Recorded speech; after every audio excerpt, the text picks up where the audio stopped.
In this video, I'll be showing you the CPP plus OAS strategy that lets Canadians retire earlier and why it's not about claiming everything early or delaying everything as long as possible, but about using the gap years between 60 and 65 to intentionally reshape your entire retirement income plan. What we often see when Canadians start thinking about retirement in their early 60s is that they already have a set idea in their head about how income should work before CPP and OAS begin. And those default assumptions can quietly create problems. They're paying too much tax today, giving up valuable tax deferred growth, or deferring decisions in a way that leads to much higher taxes later in retirement. That's exactly why I'm making this video today, to show you how to turn your early 60s into a controlled glide path instead of a tax disaster, so you can retire earlier than you thought possible. Let's get right into it. For many Canadians, the biggest challenge in their early 60s isn't spending too fast, it's deciding whether they can comfortably retire before CPP and OAS begin. Without guaranteed government income yet, people often feel uncertain about cash flow, markets, and longevity.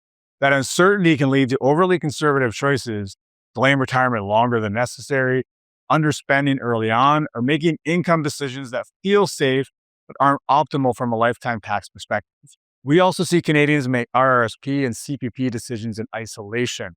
Some avoid touching RSPs altogether because they want to let them grow, while others consider driving them down too aggressively without understanding the tax consequences. Either way, decisions made without a coordinated plan can result in higher lifetime taxes and less flexibility later. The real cost of fear here isn't that people ruin their retirement, it's that they don't enjoy those early years as fully as they could. And this is where planning makes all the difference. So that's what often goes wrong. Now let me show you what a smarter approach actually looks like.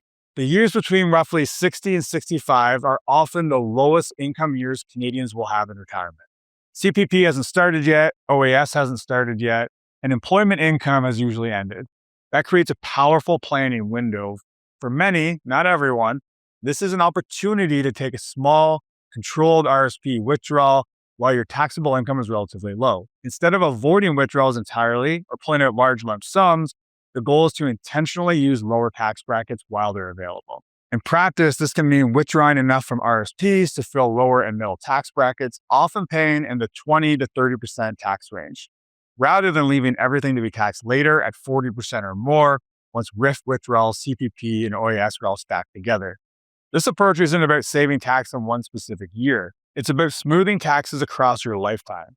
By reducing future RSP and RIF balances, you can lower future mandatory RIF withdrawals, reduce the risk of OAS clawbacks later in retirement, create more room for government benefits to arrive without pushing you into higher tax brackets. You're not eliminating tax, you're choosing when and at what rate to pay it. So you're using the gap years to reshape your accounts. Now let's talk about what happens when you actually start turning the government benefits on. OAS can't be taken before age 65.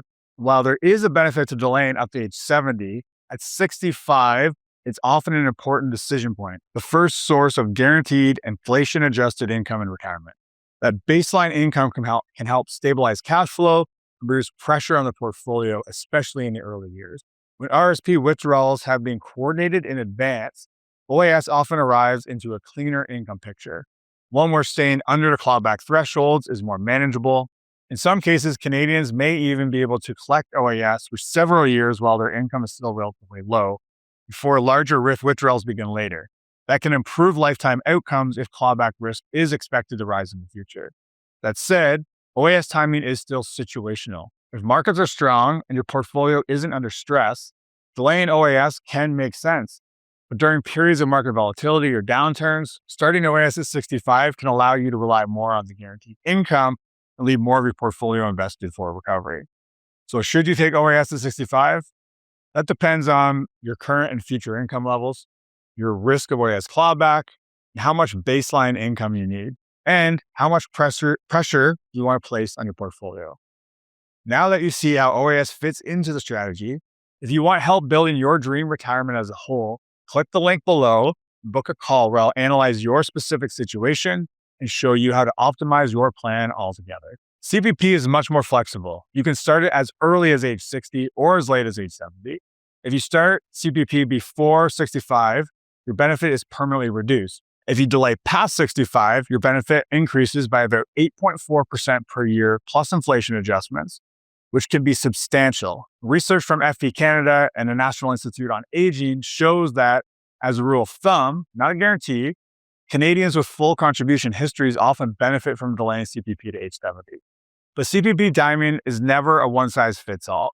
The right age depends on your spending needs, your health and life expectancy, your beliefs about longevity and guarantees, and what the rest of your portfolio looks like. If you need cash flow, starting CPP earlier may be necessary. But if you have other income sources, a well-funded RSP, and good health, delaying CPP can significantly increase guaranteed income for life and reduce pressure on your portfolio in later years. The key point is this: CPP timing should never be decided in isolation. There is no CPP plan, no OAS plan, and no RSP plan.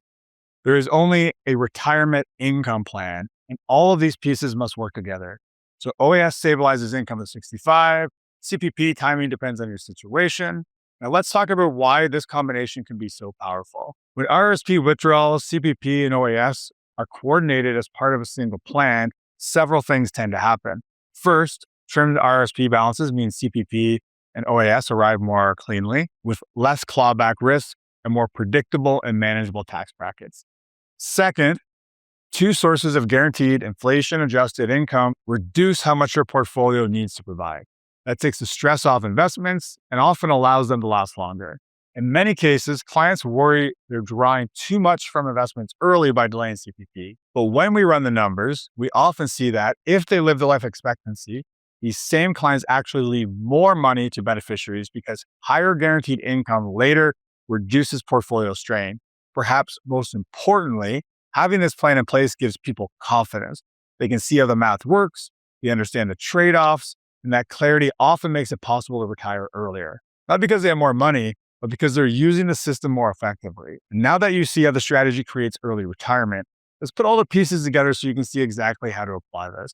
In a coordinated retirement income plan, each decision supports the next. In your early 60s, controlled RSP withdrawals are often used to take advantage of lower tax brackets. Around 65, a decision is made about OAS, often starting it to introduce guaranteed income and reduce portfolio pressure, but always based on clawback risk and personal circumstances. CPP timing is then chosen deliberately, often delayed beyond 65 to increase lifetime guaranteed income and keep taxable income lower in the late 60s, allowing for continued RSP withdrawals at favorable rates. When done properly, these decisions work together to maximize lifetime retirement income, get the most value from government benefits, maintain more stable tax brackets, and reduce unnecessary lifetime tax. Canadians who understand how the system works, plan strategically through early years of retirement, and coordinate all their income sources are often able to retire earlier than those who don't, often years earlier. Now that you've seen the CPP plus OAS strategy that lets Canadians retire earlier, and how using the gap years for controlled RSP withdrawals can set up clean government benefits, you can start thinking about your early 60s as an opportunity instead of a problem to survive. If you want help building your dream retirement, click the link below to book a call where I'll analyze your situation and show you exactly how to coordinate your RSP, CPP, and OAS for the earliest possible retirement. And I'll see you in the next video.